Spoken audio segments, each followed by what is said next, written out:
Porque quando você se dobra, adora Ele na tua casa, na tua família, tudo que é trevas, tudo que é opressão, tudo que é possessão, tem que bater em retirada. Para isso se manifestou o Filho de Deus, para destruir as obras do diabo. Não coloque Jesus para fora, coloque Ele para dentro, porque há momentos que nós estamos colocando prioridades invertidas. Há momentos em que a gente não quer fazer o que precisa ser feito. Quando a gente adora, quando a gente clama, não tem sepulcro, não tem morte, não tem antissocial, não tem barreiras. Sabe por quê? É a glória de Deus se manifestando. As cadeias serão quebradas, os sepulcros serão abertos. A glória se manifesta na nossa família. O que precisamos hoje é disso, irmãos, desesperadamente. Mas para isso o Senhor traz essa palavra. Não coloque Jesus para fora, coloque Ele para dentro. Sabe quando você começa a viver aqueles dramas familiares, dificuldades, que você faz muito esforço e não vê solução? Aí você começa a pensar assim, esse ou isso aqui não tem jeito. Eu quero te desafiar a você encontrar o jeito. Quer saber mais? Venha conosco.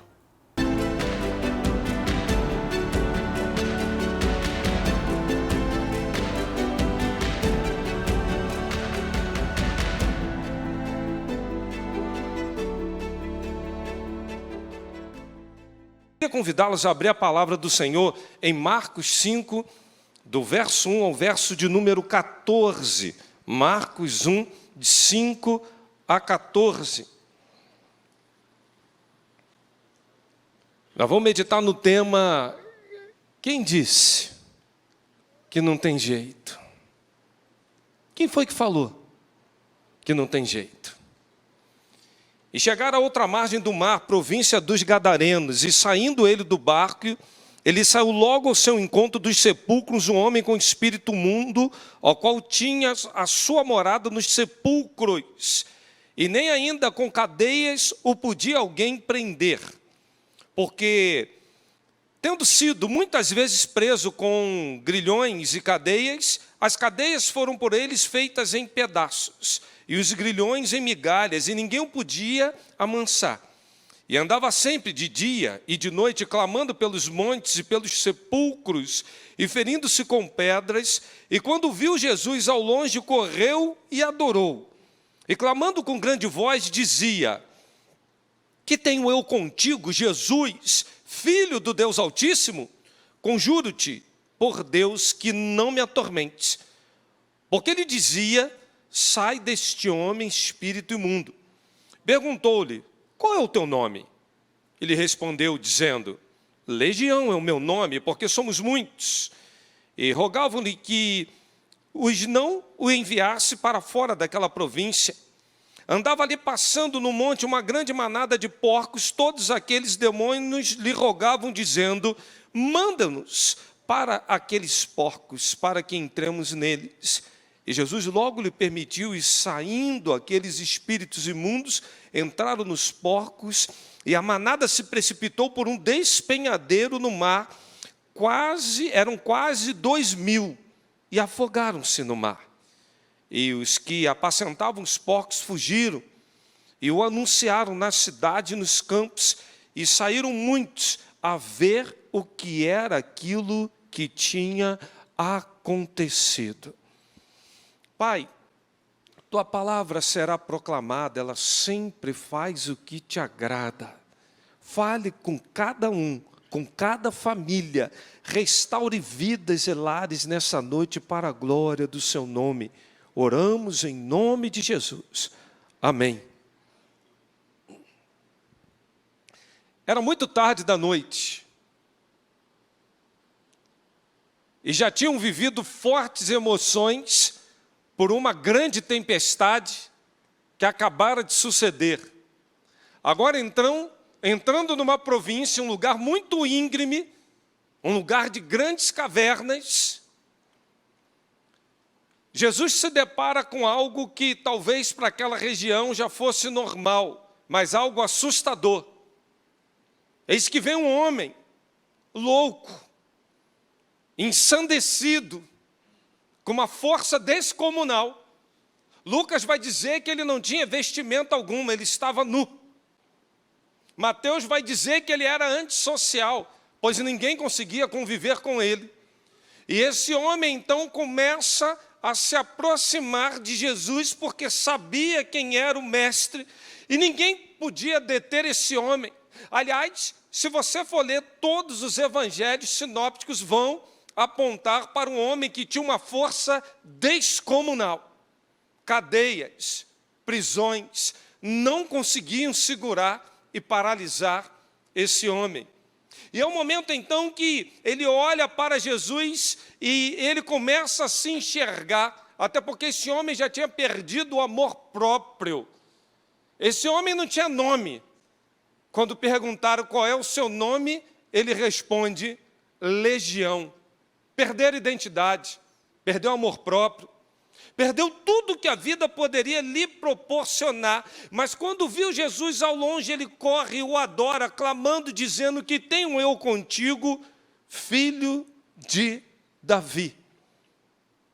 Com tudo que esse homem já tinha experimentado, eu fico me fazendo questionamentos e confesso que o texto não aponta para eles. Quem era esse endemoniado gadareno? Quem era ele? Qual era a sua realidade de vida? Eu me faço uma outra pergunta. Como é que alguém, Adilson, chega a um ponto da vida a viver dessa forma como esse homem vivia? Porque o texto vai dizer que ele tinha família. Como é que alguém consegue viver num sepulcro, ferindo-se com pedras?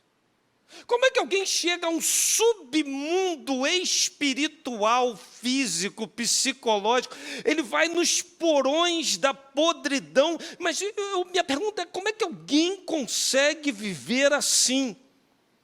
Como é possível isso? E a gente olha às vezes para a convivência familiar. E não raras as vezes a gente percebe a dificuldade e o desafio que é viver em família. Quando um pensa de um jeito, outro pensa do outro. Quando um quer fazer algo, outro quer fazer coisas diferentes. Por vezes a gente está dentro de casa, vivendo coisas que nós não gostaríamos, sinceramente, de estar passando. E se pudéssemos falar assim: Deus, muda esse quadro, muda essa realidade, isso com certeza nós clamaríamos. Mateus, relatando o mesmo texto, vai dizer que esses espíritos imundos tornavam esse homem num homem extremamente antissocial, pois ninguém conseguia conviver com ele. Ao ponto, qual era a família desse homem? Legião e mortos. Ele vivia nos sepulcros. Talvez esse homem já tivesse se acostumado a viver com mortos. Talvez esse homem já tivesse se acostumado a viver com demônios. E todo esse quadro, a gente começa a perceber a realidade da decrepitude do ser humano. A que ponto a gente chega na vida? Quem é a sua família? Um monte de demônio e um monte de mortos. Mas não raras as vezes a convivência familiar nos leva a ter a mesma crença. Parece que a gente está vivendo com um monte de gente endemoniada, ou parece que nós estamos vivendo com pessoas que, apesar de estarem vivas, parece que estão mortas. Mortas. Não é nada pior do que ser órfão de um pai vivo. Não é nada pior do que ser esposo de uma mulher que parece que está morta, ou vice-versa. Como é ruim a gente viver diante de um contexto familiar em que a gente se sente completamente alijado de tudo e de todos, fora de uma realidade. E esse homem tinha uma força descomunal. A casa dele convivia bem, mas ele não conseguia conviver bem dentro de casa. E ele, tudo que ele fazia, toda a sua força, era canalizado para aquilo que não prestava. Repare, esse homem tinha vigor. E que vigor ele tinha! Se tem uma coisa que o texto aponta que ninguém pode colocar em xeque, era a força que esse homem tinha. Ele quebrava grilhões, ele quebrava cadeias. Mas por que é que ele não tinha força para conviver com a sua família? Essa é a pergunta. Por que é que, apesar de tanta força, ele não tinha força para fazer o que precisava ser feito? Por que é que, apesar de todo esforço, tudo parece que ele cada vez mais trabalhava e fazia com vigor, mas afundava cada vez mais? Assim me parecem alguns relacionamentos familiares. Há um esforço hercúleo sendo empreendido. Há uma força incrível, mas na direção errada, ou fazendo aquilo que não deveria ser feito.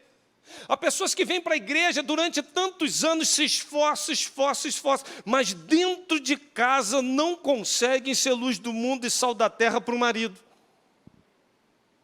E vão cavando poço. Há pessoas que às vezes estão assim, pastor, eu já fiz gabinete pastoral. Outro dia entrou uma bênção no meu gabinete. Ela estava, acho que no 4º casamento. Aí ela falou assim para mim, pastor, eu quero lhe dizer uma coisa. Antes de vir aqui no senhor, eu já fiz um gabinete com Luciano Subirá, com Hernandes Dias Lopes, com não sei o que lá de não sei o que, agora com não sei quem, não sei o que lá, e ninguém conseguiu resolver o meu problema. Eu levantei e falei assim, irmão, não vamos perder tempo não. Irmã, vem aqui em vão. Não vai dar certo esse negócio não.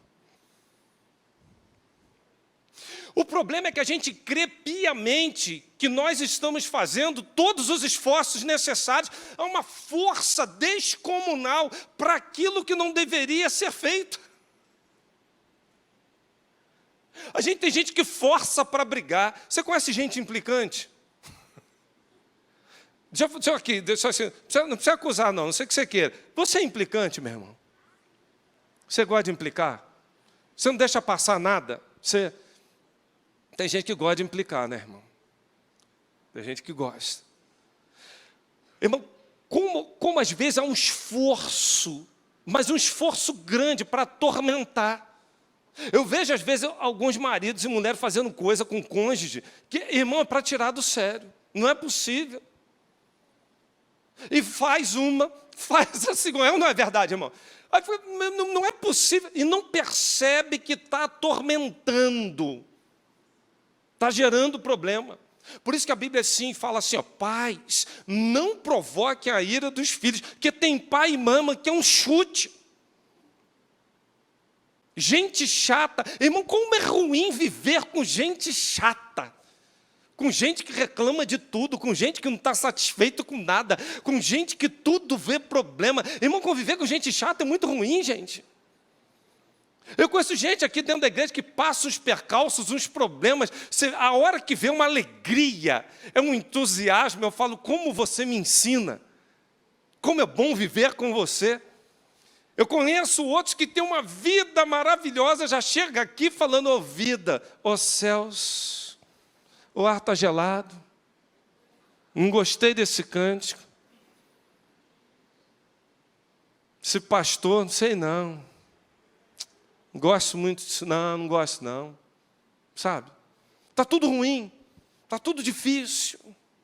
Às vezes há um esforço enorme para aquilo que não deveria ser feito.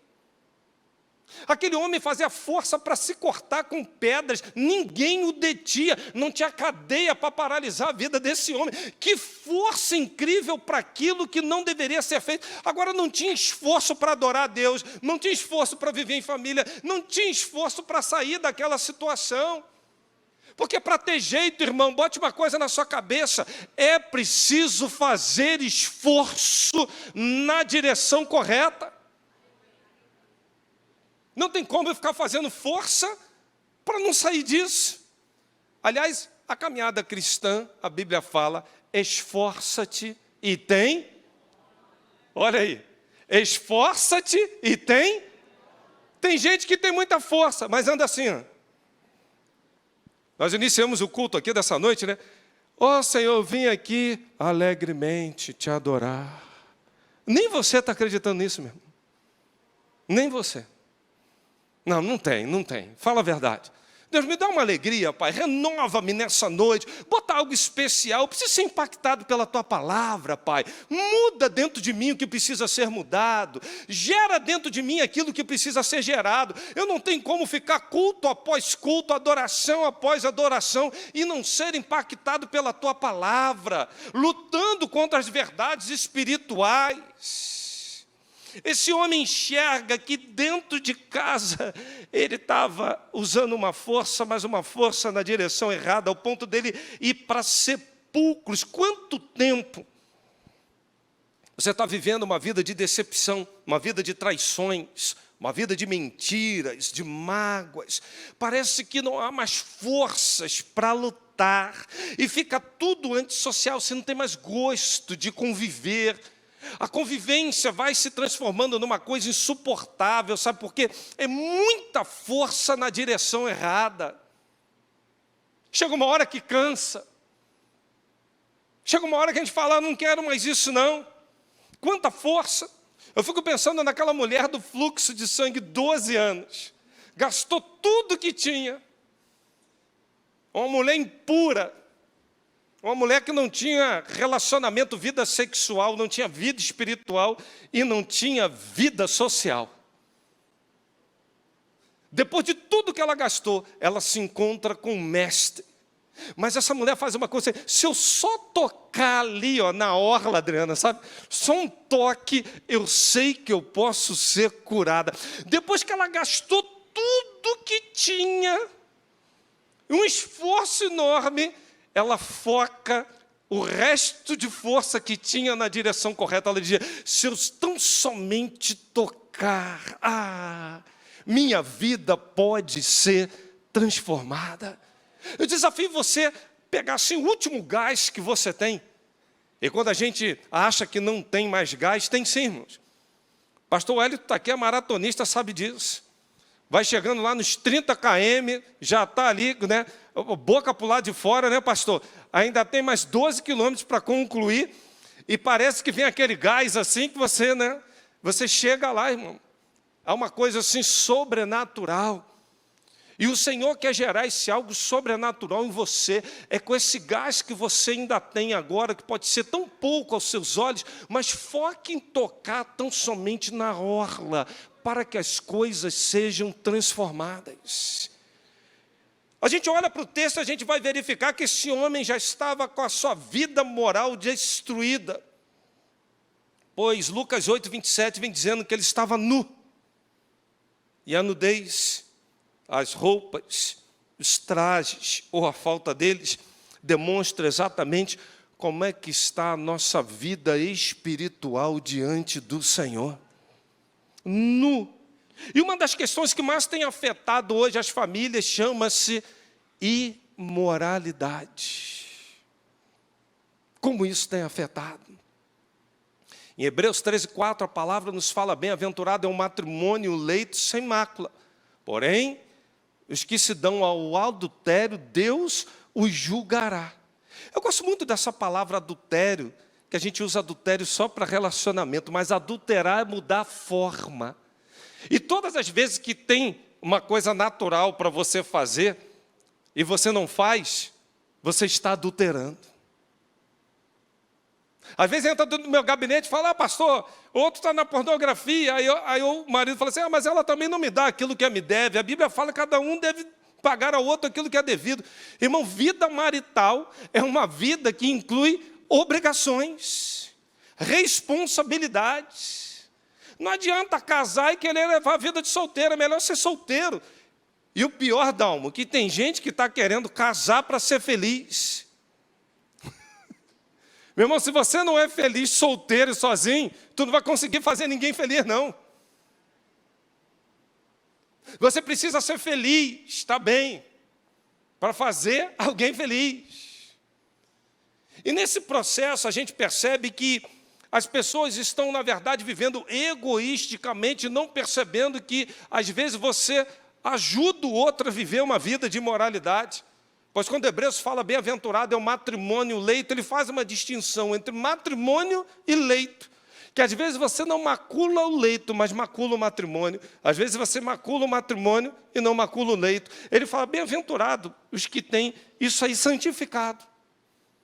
A gente acha que adultério é só que, porque esse se relacionou com ela, isso é adultério. Irmão, é adultério, é toda forma que você vem mudando no relacionamento, que Deus estabeleceu princípios dentro de normalidade. Amém, queridos?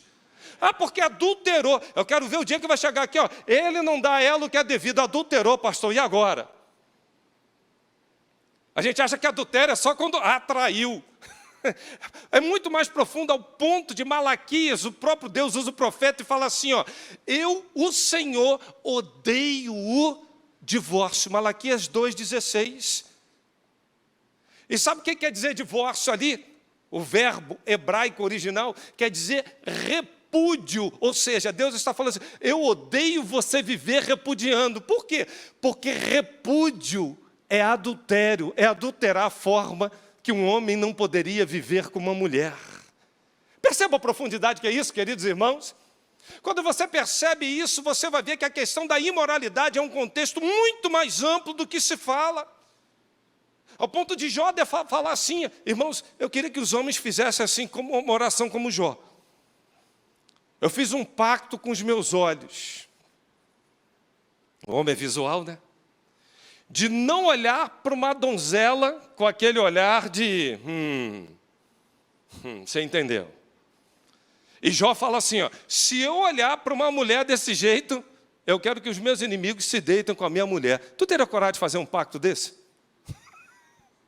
Sim ou não?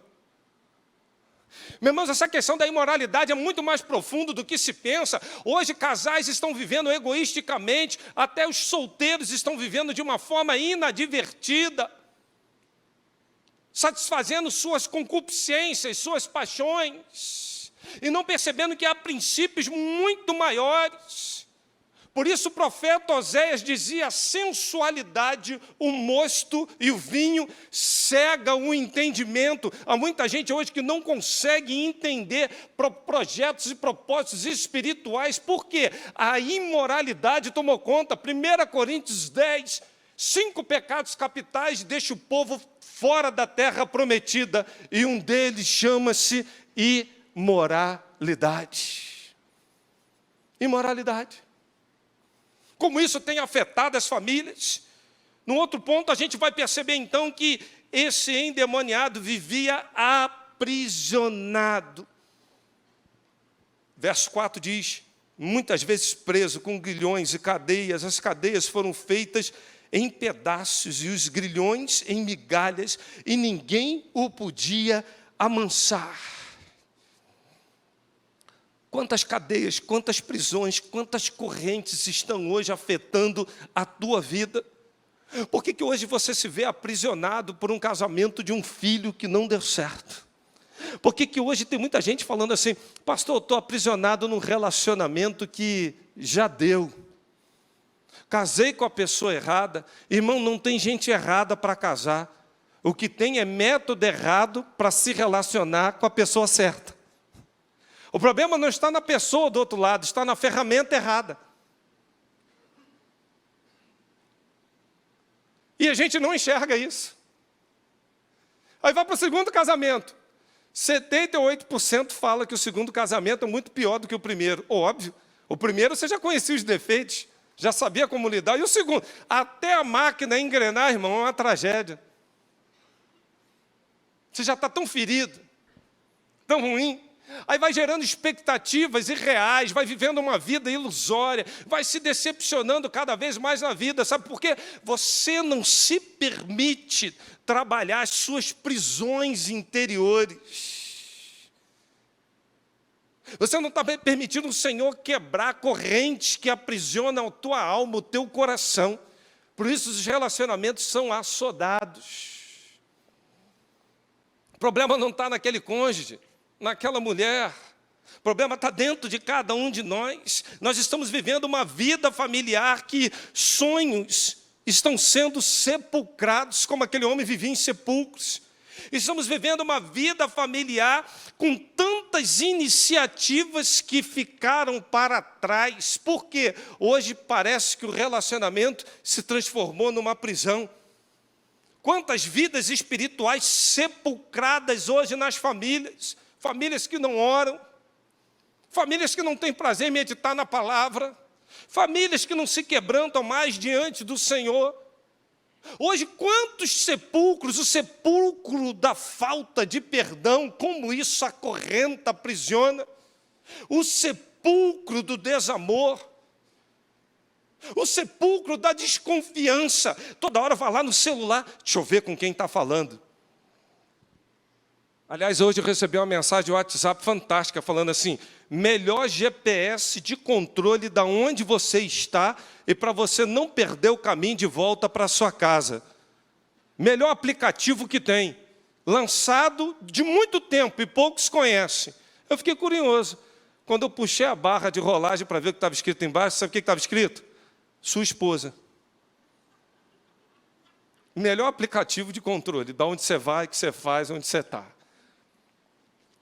Quantas pessoas hoje vivendo o sepulcro da desconfiança, o sepulcro da indiferença, o sepulcro do egoísmo.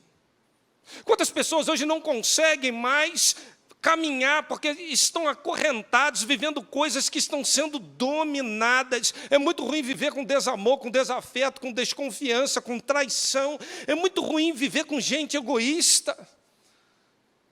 Porque o egoísta vive primeiro para ele. Segundo, também. Mas num terceiro momento, se der bobeira, ele também vai viver para ele.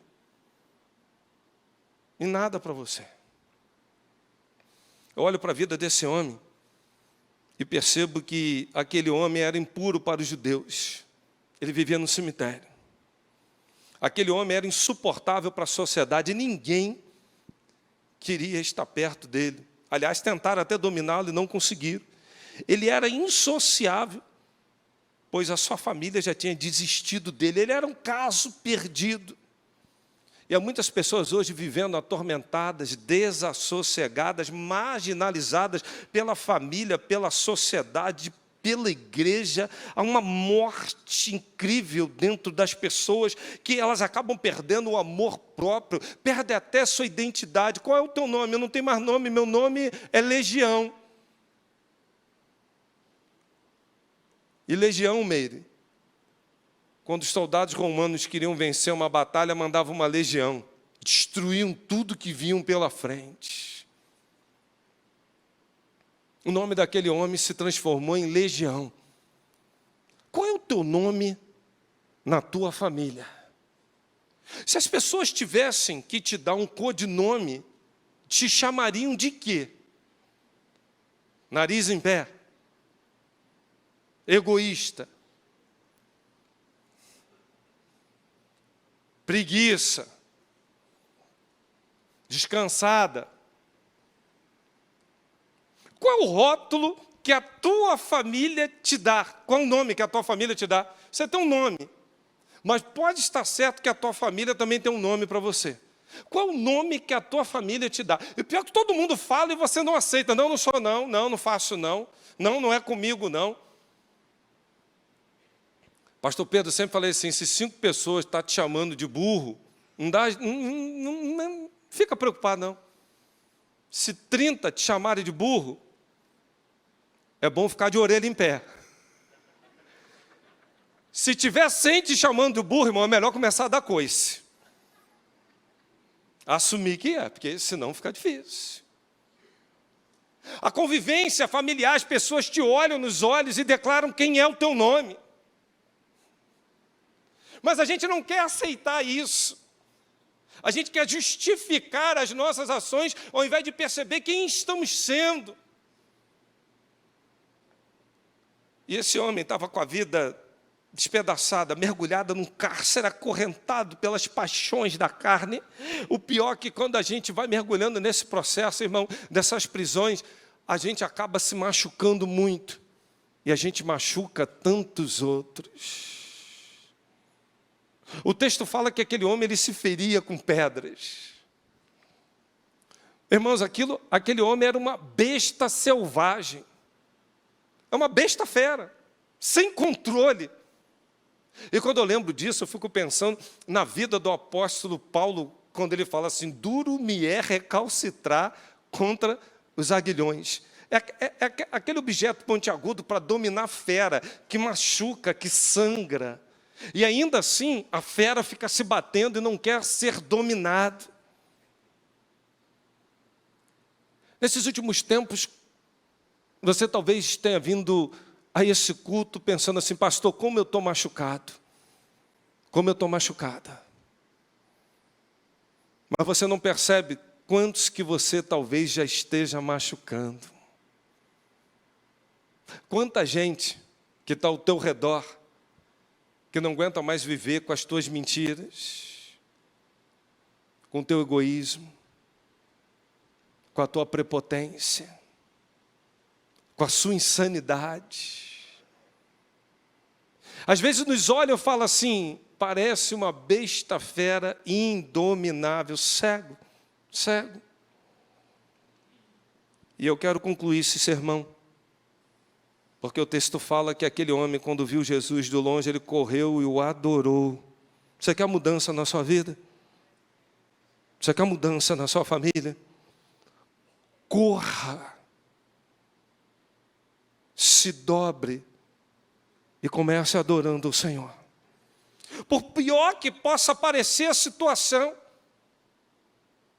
eu acho muito improvável alguém conosco na internet ou agora aqui presente que tenha um marido, um pai, que esteja vivendo dentro de sepulcro, se ferindo com pedras, e que ninguém consiga dominá-lo, e que está longe da família há muito tempo. Eu acho muito improvável, mas com certeza você está vivendo às vezes dentro de um outro sepulcro, com outras feridas, com gente que já não tem mais vida social, familiar e espiritual.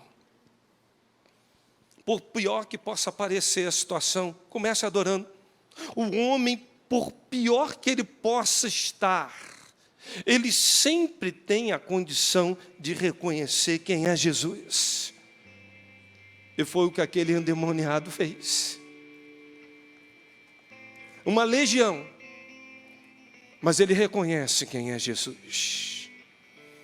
Ele reconheceu o poderoso Elohim, o Filho do Altíssimo. E é nesse momento que as coisas começam a fazer sentido. Ele diz: que tenho eu contigo, Jesus, Filho do Deus Altíssimo? Ele sabia quem Jesus era. E o mestre pergunta: qual o teu nome? Sem identidade. Eu não tenho mais identidade. Eu não tenho mais projeto de vida. Legião é o meu nome. Jesus liberta o gadareno. E a gente começa a perceber que famílias hoje estão vivendo um profundo ambiente de opressão. E me permita aqui um parêntese, antes de concluir, até de possessão. Irmãos, não é de hoje que eu vou visitar casas de membros da igreja, de gente antiga dentro da igreja,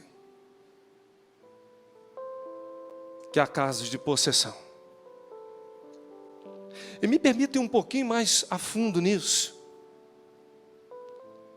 Me parece que Satanás está investindo mais pesado hoje nas crianças. E há muitos ambientes familiares que os pais estão trabalhando firmes na igreja, mas os filhos já estão possessos. Sabe qual é o problema? É que tem muita gente que não acredita nisso. Acha que isso é brincadeira. Se alguém manifesta aqui qualquer coisa, vai lá e chama o pastor. Se me chamar, eu vou falar: crente fajuto é você. Se me chamar, vai passar vergonha, meu irmão. Deus te deu poder para pisar na cabeça da serpente. Vai lá e resolve. Amém, querido irmão? Recado está dado. Quem é que falou que é pastor que tem que fazer isso? A autoridade está em você. Vá lá e resolve você, meu irmão. Precisar de cobertura espiritual, eu estou aqui contigo. Deus colocou diante de quem? De você, não é? Vá lá e resolva. O problema é que vão dar uma água com açúcar, vão medir a pressão arterial e vão mandar para um hospital. Vão dizer, não, problema é de pressão. Porque tem muita gente que não crê nisso. Tem muita gente que não crê em opressão e em possessão. Apesar de o Novo Testamento, um dos carros-chefes que Jesus operou a todo momento foi libertar cativos, que estava profetizado em Isaías 61.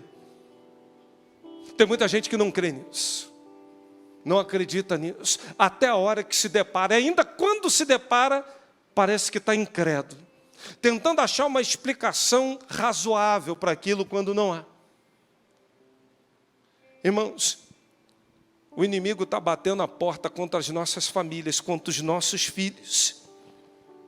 Eu queria hoje que a tua casa fosse repleta da glória do Senhor. Sabe por quê? A gente olha para a arca que fora roubada, aquela história, Eli rouba a arca, aí morrem as duas pragas, Ofni e Finéias, filhos de Belial. Levou-se a presença de Deus. Aí ele toma conhecimento, cai da cadeira, morre, a sogra entra em trabalho de parto, aí vem um filho chamado Icabô, em outras traduções Icabode, que traduzindo quer dizer, foi-se a glória. A glória já se foi da tua casa. Há quanto tempo não há mais glória na tua casa? Há quanto tempo você não tem uma lua de mel? Há quanto tempo você não tem aquele amor, aquele entusiasmo de viver em família? Há quanto tempo você não tem prazer de voltar para casa, de estar com os filhos? Não tem prazer? Foi-se a glória. Por isso que a arca fica 20 anos na casa de Abinadab, nada acontece. Mas quando vão transportar Davi bem intencionado, não leu um manual, ninguém viu nada, bota em carro de boi, vai transportar, Uzá bem intencionado, vai segurar a arca, morre fulminado. Todo mundo com medo da arca. Obed-edom fala assim, traz, deixa comigo, bota aqui, bota aqui. Bota aqui. A arca fica lá 3 meses. Eu acho que ele pediu uma licença especial de 3 meses, ele não saía dali por nada. Fábio. Todo mundo na presença do Senhor, clamando o Senhor.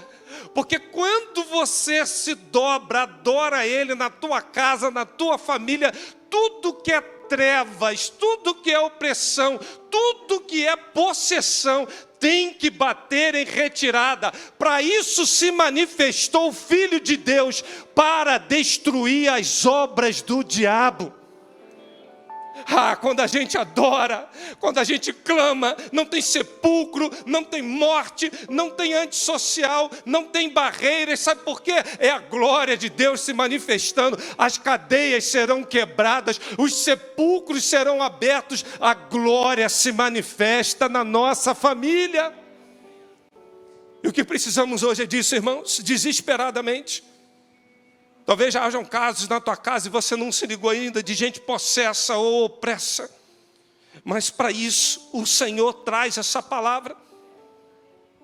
Não coloque Jesus para fora, coloque Ele para dentro. Porque há momentos que nós estamos colocando prioridades invertidas. Há momentos em que a gente não quer fazer o que precisa ser feito.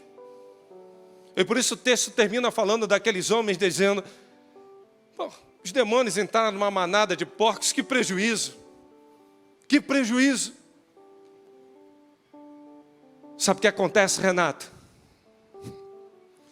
Aquelas pessoas estavam dando mais valor às coisas materiais do que às coisas espirituais, o que tinha acontecido na vida daquele endemoniado. Eu quero terminar desafiando você uma coisa. Irmão, chega de correr atrás do vento. Chega de ficar trabalhando até tarde para manter um status quo e a tua família desmoronando. Nenhum sucesso compensa o fracasso no lar. Família não é o teu maior patrimônio, é o único patrimônio. Você não vai levar carro, diploma, mestrado, doutorado, você não vai levar nada disso para o céu. Mas você pode decidir hoje falando: eu e minha casa serviremos ao Senhor. Eu e minha casa vamos entrar no céu. O céu é o nosso destino, o céu é o nosso lugar. Não tem alegria maior do que chegar lá e falar: que bom que estamos todos aqui, que bom que a gente pode declarar que o Senhor foi bondoso para conosco. Como começa isso? Adore ao Senhor, clame pela presença dEle, e tudo que são trevas no seu lar serão dissipadas a partir de agora. Só vai ter brecha para o Rei dos Reis, o Senhor dos Senhores. Invista mais nas coisas espirituais do que nas coisas terrenas. Priorize mais as coisas corretas. Em famílias nós estamos anestesiados com as coisas espirituais e cedendo sempre para as coisas materiais. É o tempo de focarmos naquilo que o Senhor nos desafia, pois aquele que olha para Jesus contempla que pode sim receber dele cura, salvação e libertação. Não perde tempo, ele dobra, se quebranta, o adora, dizendo: eu estou aqui, mestre, eu estou aqui. E o meu desafio para você agora é que você curve sua cabeça, ore, e você diga para ele: mestre, eu estou aqui, Pai, eu estou aqui, Deus, eu quero ver minha família aos teus pés. Eu preciso que o Senhor salve alguém da minha casa. Eu preciso que o Senhor liberte. Eu preciso que o Senhor gere cura. Eu quero clamar, eu quero adorá-lo nessa noite, Pai. Tudo que são trevas, dissipe do meu lar. Me ajude, Deus, a admitir minhas fraquezas, minhas ruínas, meus maus caminhos. Eu quero ver tua glória no meu lar. Tira tudo que está morto da minha casa. Quebra cadeias, quebra grilhões, ó Deus. Mas manifesta o teu poder. Muda minha história como a vida daquele gadareno. Aquele gadareno quis seguir Jesus. Jesus falou para ele: não, tu vai ficar com a tua família. A tua prioridade é o teu lar. E todo aquele lugarejo viu a glória de Deus pela vida daquele ex-endemoniado. Porque onde abunda o pecado, hoje pode superabundar a graça. É graça. Deus tem graça para a tua vida, Deus tem graça para a tua família. Eu quero orar por você. Sai do teu lugar e vem à frente. Você que está dizendo: eu me rendo, eu me prostro, eu adoro, eu quero ver o poder de Deus no meu lar. Onde você está? Sai do teu lugar, vem aqui à frente. Eu quero orar com você, pela sua vida, pela sua família. Enquanto estamos adorando, isso já está vindo, gente. Pode vir, rapidamente vem aqui dizendo: eu quero ver Deus quebrar cadeias na minha casa. Eu quero que tudo que sejam trevas sejam dissipadas. Eu quero ver o Senhor agir e operar. Todo pecado será dissipado. Vai superabundar, é a graça do Eterno. Isso, vem rapidamente. Você que está falando é comigo. O Espírito Santo está tratando, vem. Quero orar com você, por você. Pode vir em nome de Jesus. Isso, venha. Fala, é o momento. É o momento. Não tem causa perdida. Quem é que disse que não tem jeito? O Senhor te chama hoje para dar jeito. O Senhor te chama hoje para dizer: eu vou entrar. Mas é preciso você se quebrantar diante dele, dizendo: eu quero, eu dependo, eu preciso. Há mais alguém? Eu quero orar. Quero orar por você.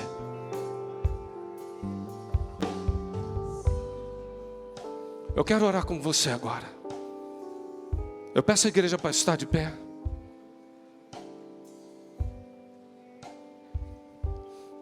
Eu louvo a Deus porque na vida de vocês não estão precisando de nada disso, irmãos. Lá está a luz purinha.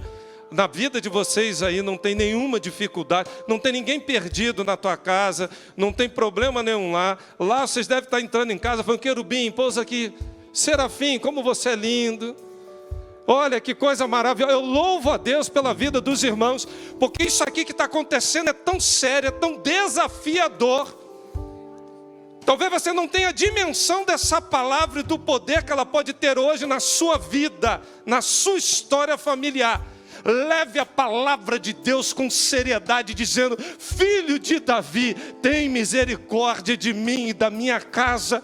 Eu só quero uma coisa: sair daqui te adorando, te bendizendo, e tudo que for trevas, o Senhor hoje pode entrar e gerar luz. Eu vou orar.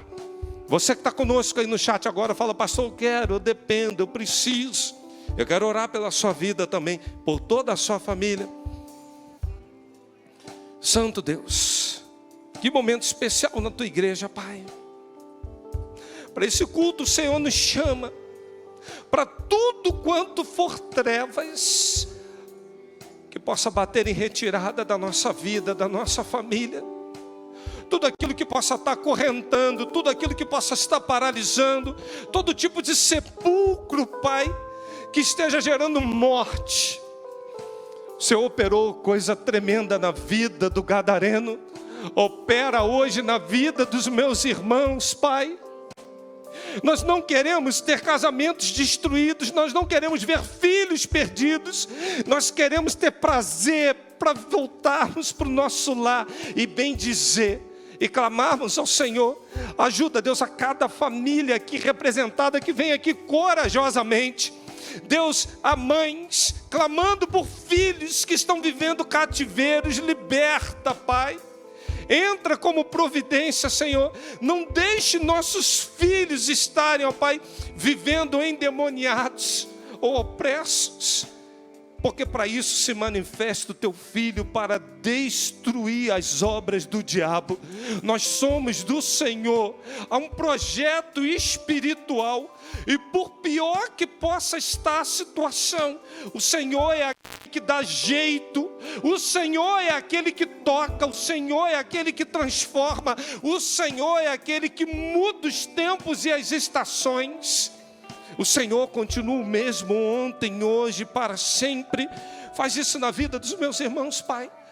E que fique aqui toda corrente quebrada, todo sepulcro agora vai cair por terra. Gere vida e vida abundância. Onde tinha pecado, hoje Deus manifesta, superabunde a tua graça. Porque nós queremos declarar em alto e bom som: eu e minha casa serviremos ao Senhor. Eu e minha casa serviremos ao Senhor. Eu e minha casa serviremos ao Senhor. Nós oramos em nome de Jesus. Amém e amém.